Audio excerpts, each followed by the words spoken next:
الحمد لله رب العالمين وصلى اللهم وسلم على نبينا محمد وصحبه أجمعين وعشر كي تضبئي السديتناد يا كتاب كان حكم وفوائد من روايع الإمام ابن القيم رحمه الله درجة الصديقين. هل كان الشيخ وحكوح السياح حكمة عوان لوغا دغاي درجة ددك الصديقين تليراه يا قاله الصديقين ومن طلب العلم قفك علمك برته inuu dadka islaamka nooleeyo kor u soo qaado fahuwa min asidiiqiin buu ka mid yahay. darajadiisuna bacda darajati nubuwa ayay maartay gaadhaysaayo darajadiisu darajada nubuwaday ku xigtaaba. miftaaxu daari sacaada ayuu ku sheegay ibnulqayim hadalkaa. ayib waxaa xadiidkii arintaani waxaana kuu xoojin axaadiis badan oo saxiix oo rasuulku waxaa ka mid a inuu lahaa man salaka ariiqan qofkii wado qaada cilmi isagoo raadinaya wuxuu qaadayaa ariiqii jannadu hayaaye ogaada qofkaasi qofka wada uu cilmi ku barta qaada wadadii jannadu hayaa. xadiidkii kale idaa maata alinsaan inqataca maata ibnu aadam inqataca camaluhu ilaa min halaath. haddii binu aadamku uu dhinto camalkiisu wuu go-ayaa saddex arrimood marka laga reebo. saddexda arrimood maxaa kamid ahaa? waxaa kamid ah sadaqa jaariya oo u soconaysa qofka iyo cilmun yuntafacu bih, cilmi lagu intifaaco oo weligii jiraya. waa dadkan kutubtoo laga qoray oo jaladaha laga duubay oo culimadii dhimatay adartadii la maanta la dhegaysanayo, iyo waladun saalixun yadcuu lah, ilmo wanaagsan oo dhashay oo kuusoo duceeya xiliyada wanaagsan kuusoo ducaynaya. marka waxaa kamid a cilmiga aan yawa ashaahid xadiidkii kale rasuulku man yurid illaahu bihi khayran yufaqihu fi ddiin. qofkii sideedaba ilaahay uu khayr la doono diinta ayuu fahamsiiyaa. waxaa jira macluumo kale ama xikmad kale oo iyadana ciwaan looga dhigay khatar atacasub.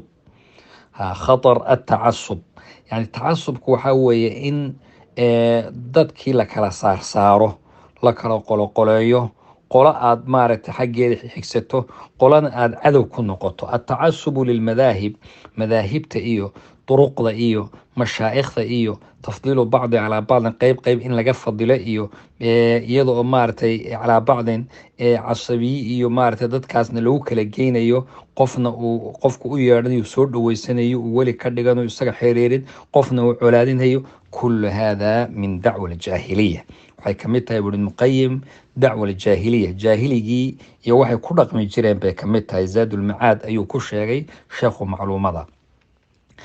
ayib haddaba dadka laga hadlay waa dadkan wada ahlu sunna, iyagoo dadku wada yihiin oo ay wada hagaagsan yihiin, ayuu haddana qofku guruub gaar ah buu isagu isku xidhayaa.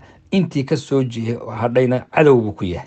rabbi wuxuu leeyay waana hada siraatii mustaqiima fattabicuuh walaa tattabicuu subula fatafaraqa bikum can sabiilih. wadadu wataa toosa, wadada islaamku way toosan tahay, raaca.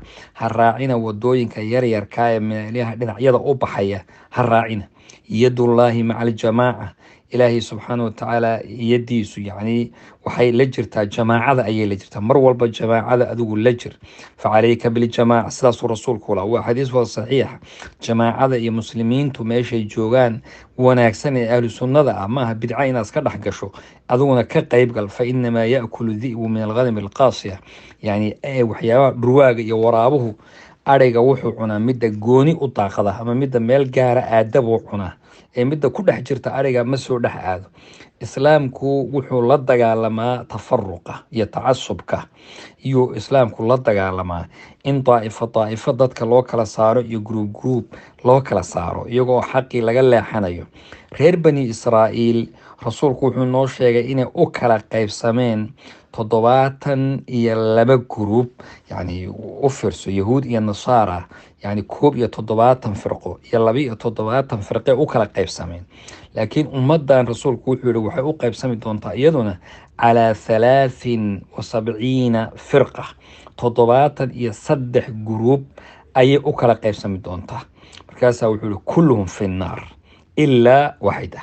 subxaan allah, 73 72 naartay gelayaan buuri, hal baa ka soo hadhaya. halkaasi waa keebal yaa rasuulallah? maa ana calayhi wa asxaabi, waa midka aniga iyo asxaabtaydu wadada aan ku soconno ku socda. marka kaas ana ma ana calayhi wa asxaabi uu rasuulku leeyahay humul jamaacana uu marka kale ku yidhi waa kuwe kuwaasaa marka tiro badan dadkan hadda magacyada inta badan kala sheegta oo kulligoodna ahlusunna waljamaaca ahlusunna waljamaaca markaan leenahay maskaxdaadu yayna aadin maaragtay dad iska qubuurta iyo ku dul wareegaya iyo magaca hadday ka dhigtaan ahlusunna kuwaas ahlusunna ma noqonaya ahlusunna waljamaaca waxaa weeye dadka kitaabka ilaahay iyo sunnadii rasuulka fahma kuna fahmo oo ku fasira sidii asxaabu rasuulillahi ay u fahmeen ilaahay subxaanahu watacaala haynaga dhiga dadka wanaagsan jazaakum allah khayr baaraka allah fiikum